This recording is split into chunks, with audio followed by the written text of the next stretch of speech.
تو مجھے بتاؤ محرم صحابہ کی زندگی میں آیا تھا کہ نہیں آیا تھا؟ اہل بیت کی زندگی میں آیا تھا نہیں آیا تھا؟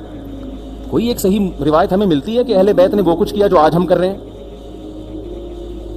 کیا حضرت حسین ابن علی رضی اللہ عنہ سید الشہداء کیا انہوں نے ماتم کی ترغیب دی ہے یا ان کے اولادوں نے ماتم کی ترغیب دی ہو؟ غم منانا، غموں میں رونا پیٹنا، ماتم کرنا، اسلام صبر کی تلقین دیتا ہے۔ اہل بیت کا حکم بھی کیا تھا؟ صبر۔ واویلا کرنا، رونا پیٹنا، چیخنا چلانا، یہ اسلام کا حکم نہیں ہے۔ بعض لوگ استدلال کرتے ہیں کہ فلاں موقع پہ نبی صلی اللہ علیہ وسلم روئے، فلاں موقع پہ فلاں صحابی روئے، غم کے موقع پہ روئے ہیں، غم کا موقع گزرنے کے بعد اس تاریخ آنے پر روئے، ایسا ہمیں تذکرہ بولو نہیں ملتا۔ غم کے موقع پہ رونا تو انسان کی نیچر ہے، فطرت ہے، اس میں بھی چیخنے کی اجازت نہیں ہے، ماتم کی اجازت نہیں ہے۔ عین جب صدمہ پہنچے اس وقت آپ کو ماتم کی اجازت نہیں، نبی نے لعنت فرمائی ہے، تو صدمہ گزرنے کے 1 سال بعد اس تاریخ کو آنے پر کہاں سے اجازت ہو گئی؟ میں تشدد کا قائل نہیں ہوں، میرا مقصد یہ نہیں ہے کہ آپ جو لوگ یہ کر رہے ہیں ان کو جا کے چھیڑیں، تنگ کریں۔ ہمارا ملک فرقواریت اور لسانی اور فرقوارانہ جھگڑوں کا متحمل نہیں ہے، مار دھاڑ اور نفرت والی تقریریں کرنا نہیں ہے۔ میرا مقصد تو اہل سنت والجماعت کو یہ بتانا ہے کہ آپ ایک فیصلہ کرو، آپ ادھر ہو یا ادھر ہو۔ آپ کے اصول کچھ اور ہیں، ان کے اصول کچھ اور ہیں، ان کو ان کے اصولوں پہ چلنے دیں۔ جب نبی نے کہہ دیا نا 73 ہوں گے تو 73 ہو کے رہیں گے، آپ فرقواریت ختم نہیں کر سکتے۔ آپ نے سلیکٹ کرنا ہے کہ صحیح کون ہے غلط کون ہے۔ آج لوگ کہتے ہیں فرقواریت ختم ہو جائے، میں نے کہا نہیں ہو سکتی ختم، بھائی نبی نے کہہ دیا 73 فرقے ہوں گے، کیسے ختم ہوگی؟ آپ نے سلیکٹ کرنا ہے، گائیڈ کرنا ہے کہ صحیح کون ہے، اپنے لیے سلیکشن کرنی ہے، ان میں صحیح کون ہے میں وہاں جاؤں گا۔ آپ کے پاس بہت سارے آپشن ہوتے ہیں دنیا میں بھی، تو آپ سارے آپشن ختم کر دیتے ہو۔ کہیں رشتہ آیا آپ کے لیے، بہت ساری لڑکیاں ہیں، آپ نے کہا یہ ٹھیک ہے باقیوں کو بم سے اڑا دو، او بھائی آپ کو جو سمجھ میں آیا آپ اس سے شادی کر لو، بلکہ اس سے بھی نہیں 3 اور سے کر لو۔ اور لڑکی کے پاس ایک آپشن ہے، تو بھائی جو سمجھ میں آ رہا ہے اس سے کر لو، باقی وہ دوسرا جو مرضی آپ کے بھلا سے آپ کہیں اس کو مار دو، کیونکہ وہ غلط آدمی کا رشتہ میرے پاس آیا ہے، بندہ ٹھیک نہیں ہے، ابا اس کو مروا دو۔ ابا کہے گا بیٹا تو اتنے لوگ صحیح بھی ہیں غلط بھی ہیں، تجھے جو صحیح لگ رہا ہے وہ بتا دے، جو غلط ہے وہ اس کو رہنے دے، وہ تیرا کام نہیں ہے۔ دنیا میں بہت سی غلط بھی ہوتی ہیں، ان کو وہ غلط مل جائے گا۔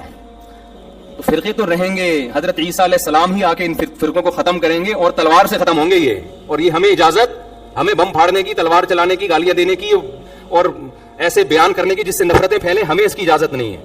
ہمارے پاس تو جو بھی آتا ہے ہم اس کو گلے لگاتے ہیں، شیعہ لوگ بھی آتے ہیں، ہم ملتے ہیں، تمیز سے بات کرتے ہیں، اکرام کرتے ہیں، السلام علیکم، مذہب پہ بحث نہیں کرتے ہم، کیوں؟ ہمیں پتہ ہے خام خا کا جھگڑا ہوگا، جو سیکھنے آنا چاہے بات کر لیتے ہیں اس سے ہم۔ تو ہم نفرتوں کے قائل نہیں ہیں، نہ ہم تشدد کے قائل ہیں، ہم تو آپ کو یہ بتا رہے ہیں کہ آپ فیصلہ کرو کہ آپ ہو کس کیٹیگری میں۔ ہماری حدیث ہمیں یہ بتاتی ہے، ہمارے نبی ہمیں یہ بتاتے ہیں کہ ما انا علیہ واصحابی، جو میرے اور صحابہ کا طریقہ۔ ہمارے نبی پہ محرم بھی آیا، صحابہ پہ محرم بھی آیا، جو انہوں نے کیا ہم بھی وہی کریں گے۔ ہمارے نبی کی زندگی میں ربیع الاول آیا، صحابہ کی زندگی میں خلفائے راشدین کی زندگی میں آیا، جو انہوں نے کیا ہم بولو نا وہ کریں گے۔ انہوں نے کیا کیا؟ صبر کیا ہے، غم کے موقع پہ کیا کیا ہے؟ صبر کیا ہے، تو ہم بھی کیا کریں گے؟ صبر۔ یا ہمیں اجازت دی ہے قاتل سے قصاص لیں، حضرت حسین کے قاتل اگر آج ہمیں مل جائیں، ہم انشاءاللہ ان کو زندہ نہیں چھوڑیں گے۔ جب نہیں ہے ہمارے پاس، ہمارے دور میں نہیں ہے، تو اللہ سے ہم دعا کرتے ہیں اللہ ان سے انتقام لے قیامت کے دن، حضرت حسین کے خون کا بدلہ لے اللہ ان سے، اور لے گا، اللہ کیوں چھوڑے گا؟ لیکن اگر ہم نے اس حدود سے تجاوز کر کے ہم نے وہ کچھ کیا جو اللہ اس کے رسول کی منشا کے خلاف ہے، تو میرے بھائی جہاں قاتلوں سے سزا لی جائے گی، اللہ ہمیں بھی نہیں چھوڑے گا کہ یہ کون سی اہل بیت کی تعلیمات تھی جس پر تم عمل کر رہے ہو۔ سفید لباس اسلام میں پسندیدہ ہے، ٹھیک ہے، نبی نے ہر رنگ کا لباس پہنا ہے، پسند کس کو کیا؟ سفید۔ وہ محرم میں بھی پسندیدہ، وہ سفر میں بھی، وہ ربیع الاول میں۔ جیسے ہی رشتہ میسر ہو، اسلام حکم دیتا ہے نکاح میں تاخیر نہ کرو، چاہے محرم ہو، محرم ہے تو سفر تک ڈیلے نہ کریں، سفر میں رشتہ ملا تو ربیع الاول تک ڈیلے نہ کریں۔ ویسے بھی میرے بھائی جس نے 4 شادیاں کرنی ہوں گی، وہ اگر ڈیلے کرنا شروع کر دے تو اس کی ہو گئی۔ پھر اسلام نے تو یہ کہ جلدی نکاح کرو، محرم میں بھی کریں، جو نہیں کر رہے ان کو چھوڑ دیں، اپنے ان کا فرقہ ہے، ان کا مسلک ہے، چھیڑے نہیں کسی کو، جا کے بحث نہ کرے، دفتر میں بحثیں خامخواہی شروع ہو جاتی ہیں۔ آپ نے اپنے بارے میں فیصلہ کرنا، میں کدھر ہوں، میں کدھر کھڑا ہوں۔ جو کالے کپڑے پہننے دیں، نہ ان پہ طنز کریں، نہ ان پہ ہوٹنگ کریں، یہ جائز نہیں ہے، اس سے نفرتیں پیدا ہوں گی۔ جو کر رہا ہے کرنے دو۔ اس کو دیکھا نبی کو، تو اگرچہ باندھنے کا تذکرہ ہے لیکن نبی کا آخری عمل کیا تھا؟ ہاتھ چھوڑ کے۔ تو امام مالک کی رائے میں یہ دلیل ہے، وہ کہہ رہے ہیں کہ حدیث میں تو ہمیں باندھنے کا تذکرہ ملتا ہے، لیکن جو عمل مل رہا ہے ہمیں پریکٹیکلی، جو تواتر مل رہا ہے وہ چھوڑنے کا مل رہا ہے، تو عملی تواتر کو وہ زیادہ ویلیو دے رہے ہیں قولی حدیث سے، تو وہ بھی حدیث ہی پر عمل کر رہے ہیں۔ پھر آپ ایک رائے بیان کرتے تھے کہ بھئی ان کی رائے بھی ٹھیک ہے, دلیل ان کی بھی بنتی ہے, لیکن ہم حدیث کے ظاہر کو دیکھتے ہیں, بھئی باندھنے کا تذکرہ ہے تو ہم کہتے ہیں نبی نے جو چھوڑ کے نماز پڑھی ہوگی, ہو سکتا ہے وہ کسی عذر سے پڑھی ہو, یا ہو سکتا ہے کہ جی وہ آسانی کے لیے, یہ بتانے کے لیے کہ یہ بھی جائز ہے. تو ادب کا تقاضا یہ کہ باندھ لیے جائیں, لیکن اگر کوئی امام مالک کی رائے کو فالو کر رہا ہے تو ہم اس کو بھی برا نہیں کہیں گے. یہ انداز ہوتا تو میرا خیال ہے زیادہ اچھا ہوتا. لیکن آج کل کے اسکالرز جو قرآن حدیث کے ٹھیکیدار بنے ہوئے ہیں, ان کا یہ اسٹائل بولو نہیں ہے. ان کا یہ اسٹائل ہے کہ حدیث مجھے آتی ہے, باقی سارے جاہل ہیں. یہ تو امام مالک کے بارے میں, اگر وہ پوچھ لیتے نا رفع الیدین کا مسئلہ امام حنیفہ کا, پھر تو وہ ایک دم آگ نکلنا شروع ہو جاتی. جو اسٹائل امام مالک کا تھا کہ مدینہ میں نے لوگوں کو ہاتھ چھوڑ کے نماز پڑھتے ہوئے پایا ہے, رفع الیدین نہ کرنے کے بارے میں وہی دلیل کس کی ہے؟ امام ابو حنیفہ کی, کہ کوفہ علم کا مرکز تھا. کوفہ میں عبداللہ بن مسعود اور علی رضی اللہ تعالیٰ عنہ کے آکے آباد ہوئے. یہ دونوں صحابہ علم میں دوسروں سے بہت زیادہ تھے. ان کے شاگرد جتنے بھی کوفہ میں تھے رفع الیدین نہیں کرتے تھے. امام ابو حنیفہ نے اس سے استدلال کیا کہ ٹھیک ہے بخاری مسلم تو امام حنیفہ کے بعد آئی ہے, لیکن صحیح حدیثیں رفع الیدین کرنے پر بھی ہیں, لیکن یہ جو آخر میں نہیں کر رہے اتنے سارے صحابہ, تو یہ اس کی علامت ہے نبی نے آخر وقت میں ترک کر دیا تھا. آپ اس دلیل پہ آپ یہ کہہ سکتے ہیں کہ مجھے یہ دلیل سمجھ میں نہیں آتی, میری رائے یہ کہ کیونکہ بخاری میں ہے تو ہم رفع الیدین کریں گے. ٹھیک ہے, آپ کی نہیں سمجھ میں آ رہی تو ٹھیک ہے, ہم تو مانتے ہیں نبی نے کیا ہے. لیکن اگر ابو حنیفہ اہل کوفہ اور صحابہ تابعین جو ان کے شاگرد تھے ان کے عمل سے استدلال کرتے ہوئے نہ کرنے کا فتویٰ دے رہے ہیں, آپ ان کی نماز کو بولو خلاف سنت ہے, اس کا مطلب آپ اپنی رائے کو دوسرے پر تھوپنا چاہتے ہیں. امام ترمذی جو امام بخاری کے شاگرد ہیں, جب رفع الیدین کرنے کا ذکر کیا نا انہوں نے, آپ ترمذی میں دیکھ سکتے ہیں عربی میں, تو اس میں کہتے ہیں وَبِهِ يَقُولُ بَعْضُ أَهْلِ الْعِلْمِ مِنْ أَصْحَابِ النَّبِي, رفع الیدین کرنا بعض اہل علم صحابہ کی رائے تھی. جب رفع الیدین نہ کرنے کا تذکرہ کیا ہے تو پھر لکھتے ہیں وَبِهِ يَقُولُ غَيْرُ وَاحِدٍ مِنْ أَهْلِ الْعِلْمِ مِنْ أَصْحَابِ النَّبِي, یہی اہل علم صحابہ میں بہت سارے لوگوں کی رائے ہے. یہ کون کہہ رہے ہیں؟ امام بخاری کے شاگرد. حالانکہ وہ خود بھی رفع الیدین کے قائل تھے, لیکن دلیل میں صحابہ کی جب بات آ رہی ہے تو کیا کہہ رہے ہیں؟ تو میں آپ سے عرض کر رہا ہوں کہ ہر محدث, ہر مجتہد کا اپنا ایک اصول ہوتا ہے, اور اس کا بنیادی مقصد کس کو فالو کرنا ہے؟ نبی کو فالو کرنا. آپ صرف قولی حدیث لے رہے ہو, نبی کا عمل نہیں دیکھ رہے, یہ مسٹیک ہے. تو نبی نے پہلی علامت کیا بیان کی؟ ما انا علیہ, بولو نا, وہ اصحابی, جس پر میں ہوں, جو میرا عمل ہے جس پر. تو یہ نبی کا عمل تھا. اب اس عمل میں اختلاف ہو سکتا ہے, کوئی کہہ رہا ہے ہاتھ چھوڑ کے نماز کا عمل تھا, کوئی کہہ رہا ہے ہاتھ باندھ کے نماز کا عمل تھا, کوئی کہہ رہا ہے رفع الیدین کا عمل تھا, کوئی کہہ رہا ہے نہ کرنے کا عمل تھا, آخر عمل. ٹھیک ہے, یہ اختلاف شریعت میں ناپسندیدہ نہیں ہے. اس اختلاف کی بیس پہ فرقے نہیں بنتے, کوئی بنائے گا تو وہ جہنمی ہے.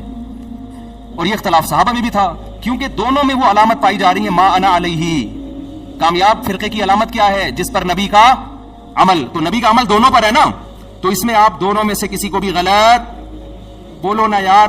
نہ ہاتھ باندھ کے نماز پڑھنے والے کو, نہ ہاتھ چھوڑ کے, نہ رفع الیدین کرنے والے کو, نہ کرنے والے کو, کیونکہ دونوں کے پاس دلیل ہے, دونوں مکتبہ فکر کی, اور دونوں کہاں سے ثابت کرتے ہیں؟ نبی سے. تو اس بیس پہ جتنا بھی اختلاف ہو, اس اختلاف سے جنت اور جہنم کا فتویٰ نہیں لگتا. سمجھ میں آ رہی ہے بات؟ اگلی بات, نبی یہاں کہہ کے رکے نہیں, صرف ما انا علیہ. اگر آپ رک جاتے تو ہم صحابہ کو بیچ سے نکال دیتے. ہم کہتے ہیں حدیث میں کیا آ رہا ہے, بس نبی نے فرمایا وَأَصْحَابِي. کیوں؟ اب دیکھو ترتیب کیا ہے. آپ نے قرآن کا ذکر کیوں نہیں کیا؟ کیونکہ قرآن کی لوگ ایسی تشریح کریں گے جو نبی کی تشریح کے خلاف. جیسے غامدی صاحب اللہ ان کی عمر میں برکت دے, بہت ساری تشریحات ایسی کرتے ہیں قرآن کی جو حدیثوں کے خلاف جا رہی ہیں. نبی نے شادی شدہ زانی مرد کو رجم کیا ہے, ساری دنیا جانتی ہے, متواتر روایات ہیں. وہ قرآن کی آیت کی تشریح کرتے ہیں کہ زانی مرد اور عورت کو 100 کوڑے مارو. تشریح ایسی کر رہے ہیں جس میں شادی شدہ کو بھی شامل کر رہے ہیں, حالانکہ یہ کنواروں کے بارے میں نازل ہوئی ہے. حدیث سے پتہ چلتا ہے, متواتر حدیث سے. تو نبی نے کیا فرمایا؟ قرآن کا تذکرہ کیوں نہیں ڈائریکٹ اپنے عمل کو پیش کیا, تاکہ لوگ قرآن کی وہ تشریح نہ کریں جو میرے عمل کے, صرف میری حدیث نہیں, میرے عمل کے بھی خلاف ہو. اور عمل بھی نبی کا اصل میں حدیث ہی کہلاتا ہے. دو قسمیں, قولی اور ایک فعلی. آپ نے ایک عمل کیا, صحابہ نے سینہ بسینہ اس عمل کو نقل کیا, یہ بھی حدیث ہے, چاہے بخاری میں نہ بھی ہو, چاہے مسلم میں نہ بھی ہو. دوسرا, آپ نے ان لوگوں پہ رد کرنے کے لیے جو حدیث کی تشریح اخبل طریقے سے کریں اور اس میں صحابہ کو بیچ سے نکال دیں, ان کو نکالنے کے لیے آپ نے کیا فرمایا؟ میرا اور میرے اصحاب کا عمل. سمجھ میں آ رہی ہے بات؟ میرے اور میرے اصحاب کا عمل. کیا مطلب؟ ایسے فرقے آئیں گے جو قرآن کی تشریح اخبل طریقے سے کریں گے, حدیث کو بیچ سے نکال دیں گے. یہ بھی جہنمی, چاہے وہ اپنے آپ کو صبح و شام اہل قرآن کہتے ہوں. لیبل جو منکرین حدیث ہیں ان کا پتہ ہے اپنے فرقے کا نام کیا رکھا ہے؟ اہل قرآن. اور جب آپ ان کے سامنے بیٹھو گے قرآن کے فضائل بیان کرنا شروع کر دیں گے, بار بار قرآن کیا کہتے ہیں, اللہ کا کلام. مقصد قرآن کی فضیلت نہیں ہوگی, مقصد حدیث کا انکار ہوگا. سمجھتے ہو کہ نہیں سمجھتے؟ لوگ متاثر ہوتے ہیں, یار یہ ماشاءاللہ اللہ کے کلام کو کتنا فوکس کرتے ہیں, ماشاءاللہ ماشاءاللہ کتنا ان کے دل میں اللہ کے کلام کا جلال ہے. بھائی یہ جو آپ کے سامنے صبح شام قرآن کے فضائل بیان کر رہا ہے اس کا مقصد حدیث کی نفی ہے. ایک آدمی قرضہ مانگنے کے لیے آیا اور آپ سے کہہ رہے سفارش کر دیں کہ وسیم بھائی مجھے قرضہ دے دیں. دوسرا بھی آ گیا قرضہ مانگنے کے لیے, آپ چاہ رہے ہو اس کو نہ ملے اس کو مل جائے, آپ کو پتا ہے یہ سیٹ ایک ہی آدمی کو دے گا. اب آپ نے دوسرے کی بے پناہ تعریفیں شروع کر دی تو یہ تعریفوں میں ضمناً دوسرے کی کیا ہے؟ برائی ہے. یہ بندہ ٹھیک نہیں ہے, اس کو نہیں دو, ٹھیک ہے نا. لیکن نام پرویزی فرقے نے اپنا نام کیا رکھا ہوا ہے؟ اہل قرآن. اہل قرآن. تو اسی طرح جب حدیث نبی نے ہمیں پہلے بتا دیا, کچھ لوگ ایسے آئیں گے جو حدیث کی تشریح ایسی کریں گے جو صحابہ کی سمجھ میں نہیں آئی. نام کچھ بھی رکھ سکتے ہو, آپ اہل حدیث رکھ سکتے ہو, آپ اہل قرآن رکھ سکتے ہو, آپ دیوبندی رکھ سکتے ہو, آپ محمدی رکھ سکتے ہو, کچھ بھی رکھ سکتے ہو. عمل دیکھا جائے گا پریکٹیکلی ہو کیا رہا ہے. بھئی صحابہ کیوں نہیں, صحابہ کا فتویٰ یہ کیوں نہیں ہے؟ اور ان صحابہ میں بھی آپ نے سب سے زیادہ ہائی لائٹ کیا خلفائے راشدین کو. علیکم بسنتی و سنت الخلفاء الراشدین المہدیین, میری اور خلفائے راشدین کی سنت کو لازم پکڑو. میں دعوے سے کہتا ہوں خلفائے راشدین کے دور میں کوئی ایک مسجد دکھا دو جس میں رمضان میں 8 رکعت تراویح ہوتی ہو, کوئی ضعیف سند دکھا دو میرے بھائی. آپ بخاری مسلم کی حدیث ہے جو 8 رکعت والی, اس کی تشریح ایسی کر رہے ہیں جو صحابہ میں کسی کی سمجھ میں بولو نہیں ہے. اس کا مطلب آپ کی تشریح غلط ہے. بعض لوگ کہتے ہیں حضرت عمر سے ایک ضعیف روایت پیش کرتے ہیں کہ اس میں 8 کا تذکرہ ملتا ہے, وہ ضعیف روایت ہے. مان لو تو صحابہ کو نبی نے حکم دیا عمر کو فالو کرو نا, تو اگر حضرت عمر نے 8 پڑھوائی تھی تو پھر پوری دنیا میں ہمیں 8 ملتی کیوں نہیں ہے؟ کوفہ میں, بصرہ میں, دمشق میں, مصر میں 8 سے زیادہ کیوں ملتی ہیں ہمیں؟ آج لوگ کہتے ہیں مکہ مدینہ میں 8 ہو رہی ہیں.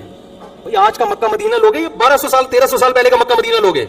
آج لوگ کہتے ہیں سعودی عرب میں 3 کو 1 کہتے ہیں. بھائی سعودی عرب میں آج کہتے ہیں نا, 1400 سال سے سعودی عرب میں 3 کو 3 ہی کہتے تھے. تو 1400 سال سے جو اسلام تھا وہ والا صحیح تھا یا آج جو اسلام ہے وہ والا صحیح ہے؟ کھوپڑی کام نہیں کر رہی لوگوں کی. یعنی عجیب. ایک صاحب مجھے کہنے لگے آپ لوگ پتہ نہیں کیا باتیں کرتے ہو, وہاں تو مصر میں بھی 3 طلاق کے 1 ہو گئی ہے, یہ سوڈان میں بھی 3 1 ہو گئی ہیں, اور پاکستان میں بھی ہو رہی ہیں قانونی. اور میں نے کہا یہ اب ہو رہی ہیں, اسلام آج آیا 1400 سال پہلے آیا تھا. اب ہونا اس کی علامت ہے کہ اب تک نہیں تھا, اب تک 3 ہی تھیں. لوگ کہتے ہیں پوری دنیا میں 8 تراویح ہو رہی ہے, آپ لوگ کو پتہ نہیں کیا 20 پڑھ رہے ہو. کب سے شروع ہوئی ہیں 8؟ آپ 100-150 سال پہلے تاریخ کی کتابیں اٹھا کے دیکھو, پوری دنیا میں 20 سے کم کہیں بھی 1 رکعت بھی نہیں ہوتی تھی. تو بعد میں چینج ہوئی ہے. اب جو چینجنگ ہو رہی ہے وہ قابل قبول نہیں ہے. اب تو چینج, اب تھوڑی لوگ. عبداللہ بن مسعود کا مشہور قول ہے من کان منکم مستنن فلیستن بمن قد مات, جو تم میں فالو کرنا چاہتا ہے پہلوں کو فالو کرے, اس لیے کہ زندہ لوگوں کے بارے میں یہ خوف ہے کہ وہ فتنے سے محفوظ نہیں ہے. زندہ لوگ بک بھی جاتے ہیں, ان کے اپنے مفاد بھی ہوتے ہیں, سیاسی مفاد بھی ہوتے ہیں, حکومتی دباؤ بھی ہوتا ہے. اب حرمین میں کہہ رہے ہیں 10 رکعت تراویح ہو گئی. بھائی کیا پتا بادشاہ نے ایک آرڈر دیا ہو کہ 10 ہوں گی. ہمارے تو ایک دوست فجر کی نماز کا ٹائم داخل, اقامت دوری بیٹھے ہوئے ہیں. میں نے کہا بھائی نماز کھڑی ہو رہی ہے, مسجد نبی پڑھو. کہنے پتہ نہیں کہ ایسا نہ عمر ملک ہو, بادشاہ کا حکم ہو وقت سے پہلے پڑھنے کا, تو میں پہلے اپلیکیشن میں دیکھ لوں ٹائم داخل بھی ہوا کہ نہیں ہوا. خیر وہ تو تھوڑا انہوں نے غلو کر دیا, لیکن وہ ڈر گئے تھے نا یار, ایسا نہ ہو کہ بادشاہ سلامت نے کچھ بھی حکم دے دیا ہو. ایسا ہوتا نہیں ہے کہ بادشاہ سلامت ٹائم سے پہلے نماز پڑھنے کا آرڈر دے دے. لیکن آپ کیسے یہ کہہ سکتے ہو کہ یہ عرب علماء کا فتویٰ ہے؟ اگر چند کا ہے بھی تو ہمارے لیے ان کے احترام کے باوجود وہ فتویٰ حجت نہیں ہے. اب میں آخری بات جو محرم پہ لے کے چلا تھا, میں جلدی سے وہ سمیٹ کے ختم کرتا ہوں. اصل تو میرا ٹاپک یہ تھا محرم. تو بین بھائی فرقے بنتے چلے جائیں گے, محرم میں جو کچھ ہو رہا ہے یہ لوگ کریں گے. نبی نے فرمایا 73 فرقوں میں امت تقسیم ہوگی. میں نے اور آپ نے وہ کام کرنا ہے جو قرآن میں ہے, حدیث میں ہے, اور اس پر کس کا عمل ہے؟ صحابہ کا. اور یہ جو چاروں ائمہ ہے نا, انہوں نے انہی کو فالو کیا ہے, صحابہ کو. اس لیے امت کہتی ہے چاروں ائمہ کا جس مسئلے پر اتفاق ہو اس سے شذوذ اور خروج اختیار کرنا جائز نہیں ہے, کیونکہ یہ اس کی ظاہری ایک علامت ہے کہ حق اس میں منحصر ہے. اتنے بڑے بڑے ائمہ کیسے غلطی 1 سے ہوتی ہے, 2 سے ہوتی ہے؟ چاروں ہی متفق کیسے ہو گئے؟ اور اگر آپ نہیں مانتے تو اتنی بات تو مانتے ہو نا، نبی اور صحابہ یہ تو منسوس ہے نا.